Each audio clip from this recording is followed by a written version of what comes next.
সবেমাত্র শেষ হলো ক্লাস 5-এর পরিবেশ পরিচিতি পরীক্ষা। সেকেন্ড ইউনিট টেস্টের 2026। ফুল মার্কস থাকছে তোমাদের 30 এবং সময় থাকছে 1 ঘন্টা।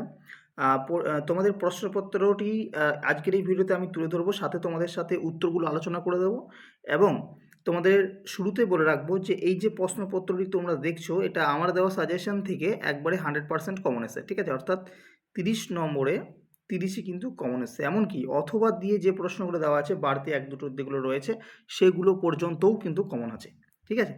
তো চলো প্রথমে আমরা প্রশ্নগুলো এবং সাথে উত্তরগুলো আলোচনা করে নিই। দেখো, প্রথমে রয়েছে একের দাগের তোমাদের 5টা এমসিকিউ প্রশ্ন রয়েছে। সঠিক উত্তরটি বাছাই করে লিখতে হবে। প্রত্যেকটা 1 নম্বর করে, মোট 5 নম্বর রয়েছে এই অংশ থেকে, ঠিক আছে? প্রথম প্রশ্ন, পশ্চিমবঙ্গের পশ্চিমের মালভূমি অঞ্চলের মাটির রং আমরা সকলেই জানি লালচে। ক্ষয়ের প্রশ্ন, সুন্দরবনের একটি নদী হলো, সুন্দরবনের একটা নদী হচ্ছে মাতলা।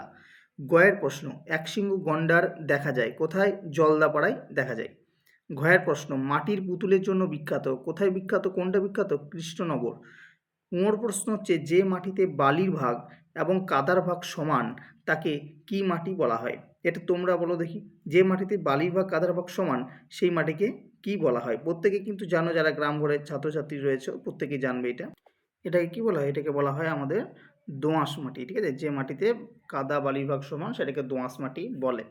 একটা বলেছে সীতাভোগ ও মিহিদানা বিখ্যাত, কোথায় বিখ্যাত? বর্ধমানে বিখ্যাত, ঠিক আছে? আচ্ছা, এরপর আমরা যাব 2-এর দাগের প্রশ্ন। এখানে বলা হচ্ছে 2-এর দাগেরগুলো যে এক কথায় উত্তর দাও, ঠিক? যে কোনো 4টি বলেছে, এখানে আমাদের 5টি আছে, একটা এক্সট্রা আছে, তো যে কোনো 4টি করতে হবে। তো 4 নম্বর রয়েছে, প্রত্যেকটা 1 নম্বর করে। প্রথম প্রশ্ন আছে কলকাতা শহর কোন নদীর তীরে অবস্থিত, ঠিক আছে? এটা আমরা অনেকেই কিন্তু এটা ভুল করে দেবে, গঙ্গা নদী করে দেবে। এটা হুগলি হবে, ঠিক আছে? হুগলি, গঙ্গা নদীর শাখা হুগলি নদীর তীরে কলকাতা শহর অবস্থিত। খয়েরটা হচ্ছে বাঁশের কেল্লা কে বানিয়েছিলেন? উত্তরটা হবে তিতুমির। গয়ারটা হচ্ছে পুরুলিয়া জেলার কি বিখ্যাত? পুরুলিয়া জেলার কি বিখ্যাত প্রত্যেকে জানো, ঠিক আছে? পুরুলিয়া জেলার কি বিখ্যাত? ছৌ নাচ বিখ্যাত। ঘরটা হচ্ছে ধান কাটা ও ধান ঝাড়ার আধুনিক যন্ত্রের নাম কি? উত্তর হচ্ছে হারভেস্টার, ঠিক আছে? উত্তর হচ্ছে হারভেস্টার।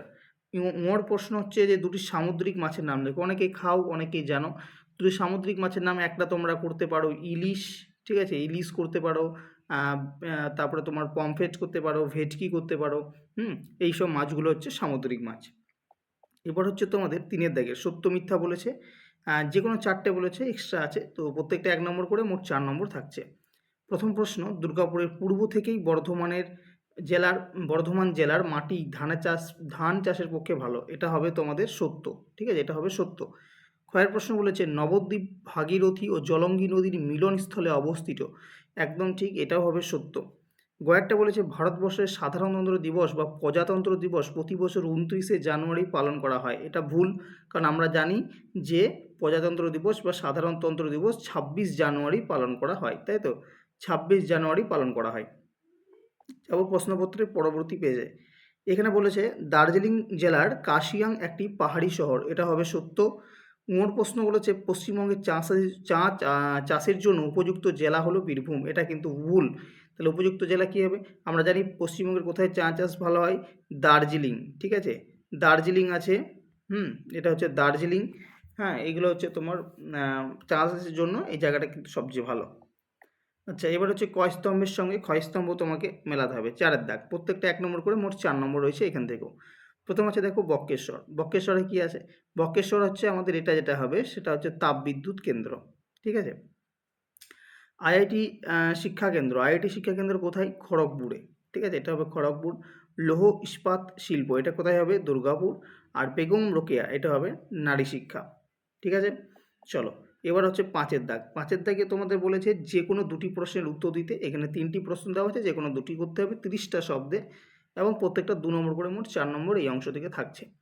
প্রথম দেখো, বেশি দিন বেঁচে থাকতে পারে এমন 4টি মাছের নাম। দেখো অনেক মাছ রয়েছে, ঠিক আছে? যেমন হচ্ছে কই মাছ, মাগুর মাছ, হ্যাঁ, তেলাপিয়া মাছ, তারপর তো ঠিক আছে, কই কই মাগুর, শিলং মাছ, তারপরে সিলিং মাছ, তারপরে হচ্ছে তোমার তেলাপিয়া, হ্যাঁ, ভেটকি পাতুরি, এই সমস্ত মাছগুলো অনেক দিন ধরে বেঁচে থাকতে পারে। এছাড়া তোমাদের বইতেও আরও অনেক কিন্তু নাম দেওয়া আছে। ক্ষয়ের প্রশ্ন হচ্ছে শিশু দিবস কার জন্মদিনে পালিত হয়? তিনি ভারতের কে ছিলেন? আমরা প্রত্যেকে জানি শিশু দিবস, যেটা হচ্ছে 14 নভেম্বর আমাদের পালন হয়, সেটা হচ্ছে পণ্ডিত জওহরলাল নেহরুর জন্মদিন উপলক্ষে পালিত হয় এবং তিনি ভারতের প্রথম প্রধানমন্ত্রী ছিলেন। গয়ারটা হচ্ছে কি, আজাদ হিন্দ ফৌজ কে বানিয়েছিলেন এবং কেন? আজাদ হিন্দ ফৌজ 1943 সালে নেতাজি সুভাষচন্দ্র বসু বানিয়েছিলেন, কারণ ভারতের স্বাধীনতা আন্দোলনের জন্য, ঠিক আছে, ভারতের স্বাধীনতার জন্য বা ভারতের স্বাধীনতা আন্দোলনের জন্য। আচ্ছা, এবার হচ্ছে তোমাদের 6 দাগ, ঠিক আছে। 6 দাগের হচ্ছে অনধিক 50টা শব্দে লিখতে বলছে, যে কোনো 3টি, প্রত্যেকটা 3 নম্বর করে রয়েছে, এখান থেকে মোট 9 নম্বর।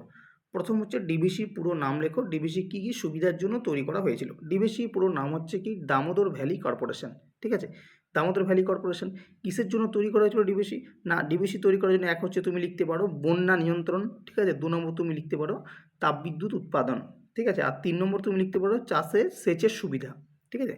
3টি কারণের জন্য ডিভিসি প্রধানত নির্মাণ করা হয়েছিল। এবার হচ্ছে গঙ্গা নদী কোথা থেকে উৎপন্ন হয়েছে? তোমরা প্রত্যেকে জানো গঙ্গোত্রী হিমবাহ থেকে উৎপন্ন হয়েছে।